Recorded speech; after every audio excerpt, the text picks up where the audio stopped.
मनसेनं म्हटलं की शिवसेना आणि त्यांच्यात वैचारिक साम्य आहे, त्यामुळं आमच्यात युती होईल का नाही हे स्वतः राज ठाकरे सांगतील. संदीप देशपांडेंचं हे विधान आहे. येत्या काळात मनसेची युती होईल का, आपलं काय मत आहे याच्यावर? हे बघा, संदीप देशपांडेंचं वक्तव्य सकाळी मी सुद्धा वाहिन्यांवरती पाहिलं.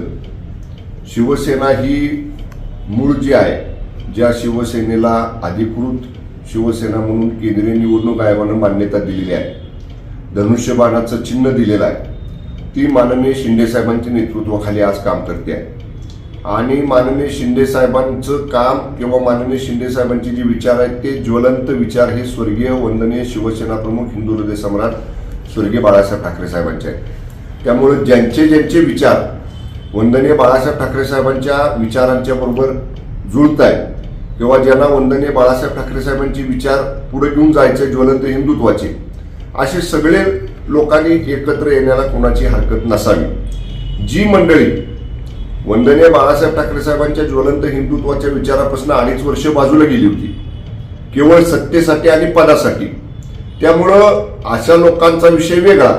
आणि आम्ही जरी 2.5 वर्ष त्या सत्तेमध्ये होतो तरी सुद्धा आम्ही आमचं हिंदुत्व कधी वंदनीय बाळासाहेब ठाकरे साहेबांचं सोडलं नव्हतं. आम्ही त्यावेळी सुद्धा म्हणत होतो सुरुवातीपासून की आपल्याला ही महाविकास आघाडी परवडणारी नाही, आपले विचार भिन्न आहेत, त्यांचे विचार भिन्न आहेत. पण त्यावेळी पक्षाचा आदेश, पक्षप्रमुखांचा आदेश आम्हाला सगळ्यांना मानावा लागला.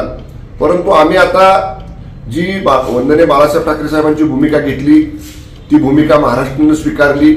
आज 50 पैकी 40 आमदार हे त्या विचाराबरोबर आहेत, 18 पैकी 13 खासदार त्या विचाराबरोबर आहेत.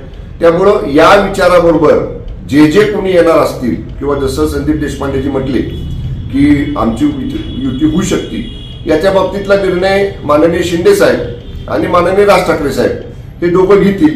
पण हिंदुत्ववादी मताची विभागणी होऊ नये यासाठी अशी जर युती झाली तर आम्ही सुद्धा त्याचं स्वागत करू. साहेब, तत्व आणि सत्व न बदलल्यामुळेच निधी मिळत नसल्याची खंत ही अमोल कोल्हेंनी व्यक्त केली. आपण सहमत आहात का निधी मिळत नाही असं त्यांची तक्रार होती? नाही नाही नाही नाही हे आता अमोल कोल्हे कुठल्या आधारावरती बोलतायत, कुठला संदर्भ घेऊन बोलतायत मला माहित नाही. परंतु निधी वाटप करताना राज्य सरकार असा भेदभाव, दुजाभाव कधीच करत नाही. मी सुद्धा वित्त खात्याचा 2.5 वर्ष राज्यमंत्री होतो. अर्थसंकल्पामध्ये आमदार महोदयांची कामं समाविष्ट करताना, खासदार महोदयांची कामं समाविष्ट करताना त्यांची निकड बघून, उपलब्ध निधीची किती तरतूद आहे ते बघून त्यांना निश्चितपणानं प्रत्येकाच्या मागणीला न्याय देण्याची भूमिका ही राज्य सरकार घेत असते. राहिला प्रश्न जिल्हा नियोजन समितीचा, तर जिल्हा नियोजन समितीमध्ये सुद्धा माननीय पालकमंत्री त्या जिल्ह्याचे हे सर्व लोकप्रतिनिधींच्या मागण्या विचारात घेऊन, सर्व लोकप्रतिनिधींची जी काही गरज आहे विकास कामांची ती विचारात घेऊन सर्वांना न्याय देण्याची भूमिका घेत असतात. त्यामुळे सत्व बदललं नाही, तत्व बदललं नाही म्हणून आम्हाला निधी मिळत नाही या बोलण्यामध्ये अमोल कोल्ह्यांच्या मला तरी तथ्य वाटत नाही. साहेब, ऊसतोड मजुरांच्या बैठकीसाठी शरद पवार आणि पंकजा मुंडे एकत्र आल्या होत्या. यानंतर पंकजा मुंडेंनी स्वतःच्या सरकारला इशारा दिलाय की गोपीनाथ मुंडे हे जे महामंडळ आहे यातून काम होत नाही आणि याच्यामुळं भविष्यात आंदोलनाची परिस्थिती निर्माण होऊ शकते असं सुद्धा त्या म्हटले. हे बघा, पवार साहेबांची आणि माननीय पंकजाताईंची जी बैठक झाली ती ऊसतोड कामगारांच्यासाठी जो लवाद नेमला जातो हा पूर्वीपासूनची पद्धत आहे.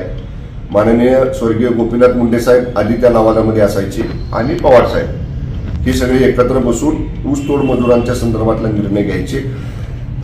आता माननीय पंकजाताई त्याच्यामध्ये आहेत, त्या या ठिकाणचा सगळा निर्णय म्हणजे त्या प्रक्रियेमध्ये सहभागी होतात. त्यामुळे त्याचा आणि माननीय पंकजाताईंनी स्वर्गीय गोपीनाथ मुंडे ऊसतोड कामगार महामंडळाचा जो विषय काढला त्याचा याचा तसा अर्थार्थी संबंध नाही.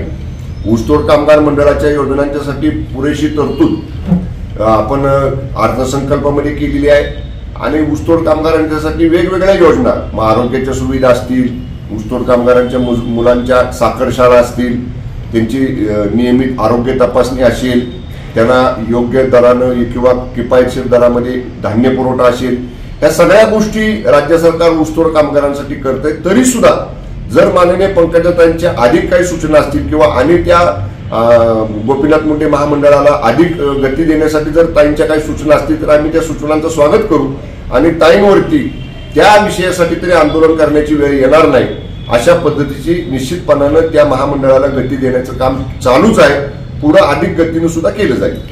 मी अजून 8 महिने मुख्यमंत्रीपदावर राहणार आहे असे एक वक्तव्य सीएम साहेबांनी केले. 6 दिवसांवर अपात्रतेचा निकाल आला आणि त्यानंतर हे वक्तव्य केल्यामुळे राजकीय वर्तुळात मोठी चर्चा आहे.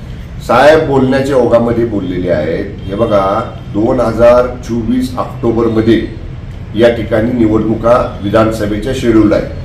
त्यामुळं मुदत कुठंपर्यंत आहे या विधानसभेची? 2024 ऑक्टोबरपर्यंत आहे. माननीय शिंदे साहेबांचा बोलण्याचा उद्देश हाच होता की जोपर्यंत ही विधानसभा अस्तित्वात आहे तोपर्यंत मी मुख्यमंत्री पदावर राहणार आहे आणि पुढे विधानसभेच्या निवडणुका झाल्यानंतर आजही सगळ्या महाराष्ट्राला माहिती आहे की 2024 विधानसभेचा निकाल लागल्यानंतर या ठिकाणी महायुतीच बहुमतामध्ये येणार आहे माननीय शिंदे साहेबांच्या, फडणवीस साहेबांच्या, दादांच्या नेतृत्वाखाली. त्यामुळं त्यानंतर सुद्धा आम्ही आग्रही राहू की एवढं चांगलं काम 1.5-2 वर्षामध्ये माननीय शिंदे साहेबांनी केलेलं आहे. शिंदे साहेबांनाच पुढे संधी मिळावी हा आमचा आग्रह राहील. परंतु 2024च्या निवडणुकीनंतर ही तिन्ही नेते एकत्र बसतील, माननीय शिंदे साहेब, फडणवीस साहेब आणि माननीय दादा, केंद्रीय नेतृत्वाबरोबर चर्चा करतील आणि त्या वेळेचा निर्णय घेतील. पण 2024 पर्यंत जोपर्यंत या विधानसभेची मुदत आहे तोपर्यंत माननीय शिंदे साहेबच मुख्यमंत्री राहतील आणि शिंदे साहेबांच्याच नेतृत्वाखाली 2024च्या विधानसभा निवडणुका महाराष्ट्रामध्ये लढल्या जातील. सध्या अजितदादा आणि सुप्रियाताईंचा जो संघर्ष आहे तो चालू आहे आणि बऱ्याच वेळा समोर येतोय. कालच त्यांनी एक विधान केलंय की कोण कुणामुळे निवडून आलंय आणि निवडून आणणाऱ्याला माहिती आहे आणि कोण कुणामुळे निवडून आणलंय हे सुद्धा निवडून आणणाऱ्याला माहिती आहे, असं अजितदादांनी सुप्रियाताईंना सुनावलेलं आहे. काल नाही, दादांचं म्हणणं योग्य आहे. हे बघा, माननीय दादांची काम करायची पद्धत सगळ्या महाराष्ट्रानं पाहिलेली आहे. एखादी गोष्ट, एखादी जबाबदारी स्वीकारली की ती पूर्ण ताकदीनं मान्य दादा पार पाडत असतात. राहिला प्रश्न बारामती लोकसभा मतदारसंघाचा, तर तिथं फील्डवरती काम करणारे माननीय दादाच आहेत.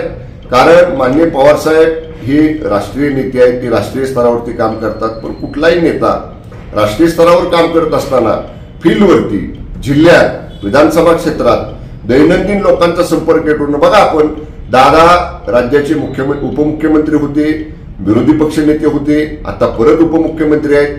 तरी सुद्धा दादा दर शनिवार रविवारी बारामतीला यायचं कधी चुकत नाही. त्यांचा जनता दरबार कधी थांबत नाही. हजारो लोक दर आठवड्याला मान्य दादांना भेटतात. दादा विकास कामांची पाहणी करतात. त्यामुळं तळागाळातल्या सामान्य माणसाची नाळ जोडले गेलेलं नेतृत्व आहे. त्यामुळं अशा नेतृत्वामुळेच लोकसभेला आणि विधानसभेला विजय मिळत असतो. जे दादा बोलले ते त्रिवार सत्य आहे. त्यामुळं यातनं ज्याला कोणाला जो अर्थ घ्यायचा आहे तो त्यांनी घ्यावा. पण कोणी कोणाला निवडून आणलं आणि कोण कोणामुळे निवडून आणलं हे जे माननीय दादा म्हटले ते अत्यंत सत्य बाजू आहे.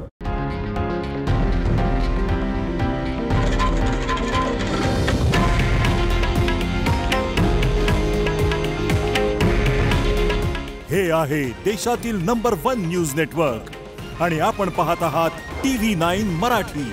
काळजी तुमची, हित महाराष्ट्राचं.